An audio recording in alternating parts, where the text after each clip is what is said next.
The pride of globalization, global supply chains, are far less reliable than an economy can tolerate. Documentary footage shows the long and arduous journey that consumer goods go through. So in this video, we are going to discuss why global supply chains will never be the same. Now before we get into this video, make sure to hit that subscribe button and leave a comment below saying I subscribed. I will try my best to reply to as many comments as possible.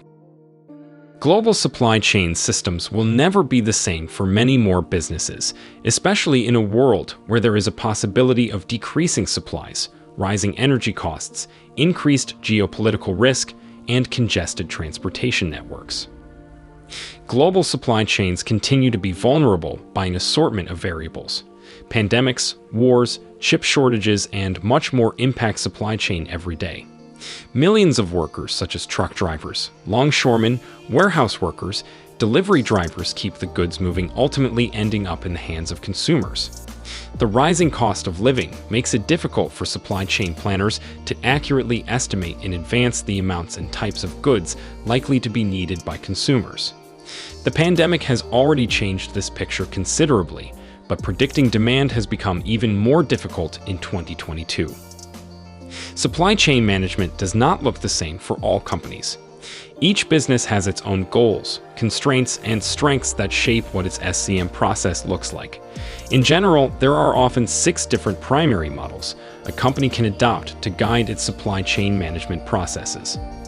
While the supply chain shortages started with COVID, they're also due to increased consumer demand, which was fueled by the federal stimulus checks that we probably didn't need to keep the economy recovering.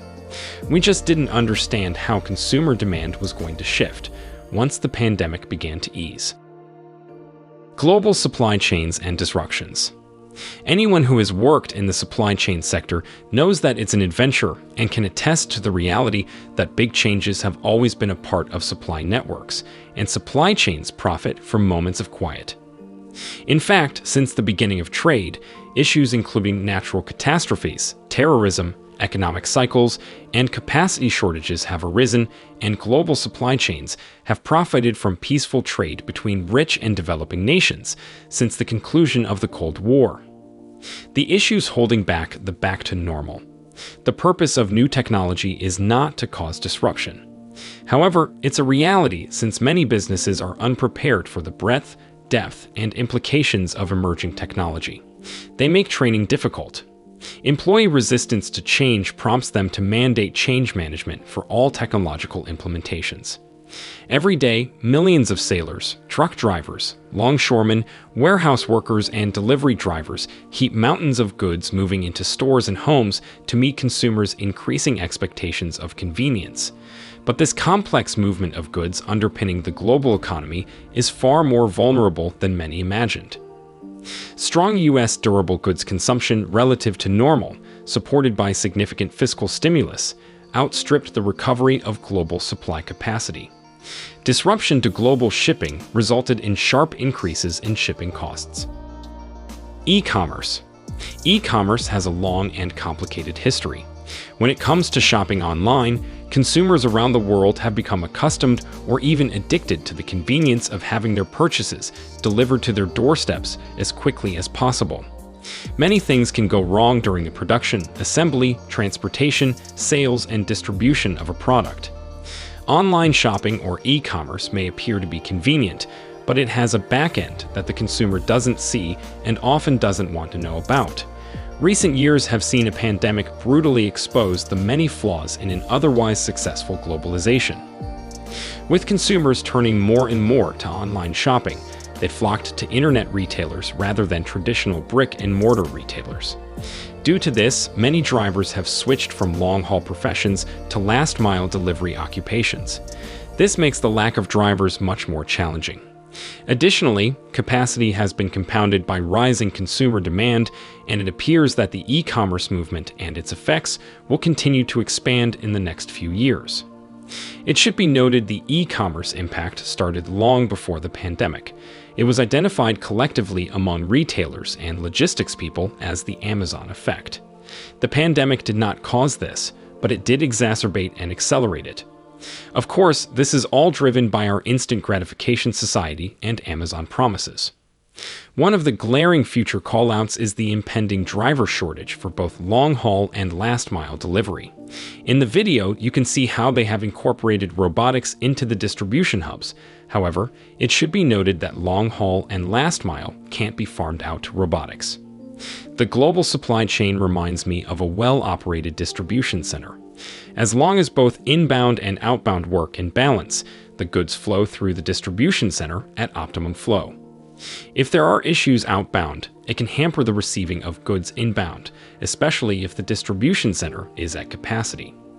The video calls out retailers to move manufacturing to wherever in the world labor is lowest because of inexpensive ocean shipping. I remember moving manufacturing overseas for some of the companies I worked for in the early 2000s. But the question needs to be asked: what happens when the shipping costs make it more affordable to move the manufacturing back home? Does offshore manufacturing need to come onshore again? When a product is made, the supply chain is often started at a factory on the other side of the world, where wages are lower. Shipping containers from Asia to Europe or the United States is also part of the process. Everything from transshipment to warehouse workers to ship crews to port personnel to drivers and warehouse staff to postal workers is a part of the process. Far-reaching automation and algorithms are less visible but growing in importance. The global supply chain will never be the same again, and that consumers will have to fundamentally change their expectations are the report's primary notes. However, those chains will continue to evolve, especially with more automation and possibly even shorter chains due to changing geopolitical considerations, such as Taiwan's vulnerability or other risks. Infrastructure. Old infrastructure is another problem that affects global supply chains. The fundamental problem in this situation is the absence of an organized and targeted investment plan. Without dependable infrastructure investment, decades have passed. The industry now has to deal with crumbling roads, bridges, and structures. Delays, shortages, and customer satisfaction have all increased as a result of neglected infrastructure. The supply chain is the process between producing and distributing the product, dealing with the suppliers and logistics of getting the product to market. The value chain is a set of activities carried out by the company which maximizes the competitive advantage. Labor. The sector has long been impacted by labor concerns, but as of late, they have grown more serious. For instance, COVID has exacerbated the ongoing labor crisis in the transportation industry. Similarly, recruiting and retaining employees have been impacted by the pandemic and social policies of the government. Currently, there is a labor shortage across all industries and a tight labor market. Both have a negative impact on a return to normality and a trustworthy supply chain execution. Geopolitics. Global supply chains are increasingly being impacted by geopolitical events leading to unprecedented disruptions, particularly between countries in conflict or tension. This being said, these challenges are not to give a pessimist outlook into the future of supply chain management, but rather expose the current factors affecting it and be equipped to turn each one of them into an opportunity for a better, more modern, and resilient system.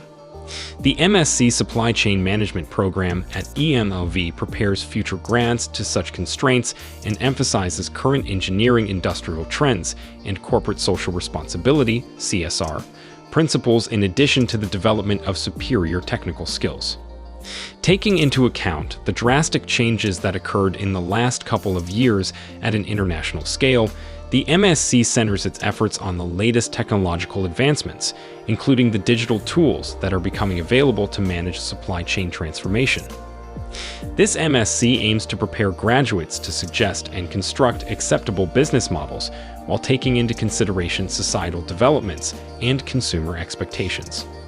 As future supply chain managers prepare to take on future challenges, the program will allow them to be agents of change by becoming experts in project management and putting customers or coworkers, Kanban, first, Lean Six Sigma, as well as acquiring new skills that will enable them to improve the flow management of materials, goods, and people by mastering an internationally recognized certification. Global supply chains are complex and involve many different stakeholders. This can result in increased costs and delays. Regulatory risks. Global supply chains must comply with numerous regulations and laws in different countries. Taking on the current popular opinion, global supply chains will resume normal operations once the majority of the world has fully recovered from the epidemic is not entirely accurate. The world has fundamentally altered, and supply chains will continue to confront difficulties for many years to come. Let us know your opinion in the comments section below. This was all for today. Hope you liked the video. Subscribe to our channel and stay tuned for more interesting videos. Stay safe, and we will be back soon with another video.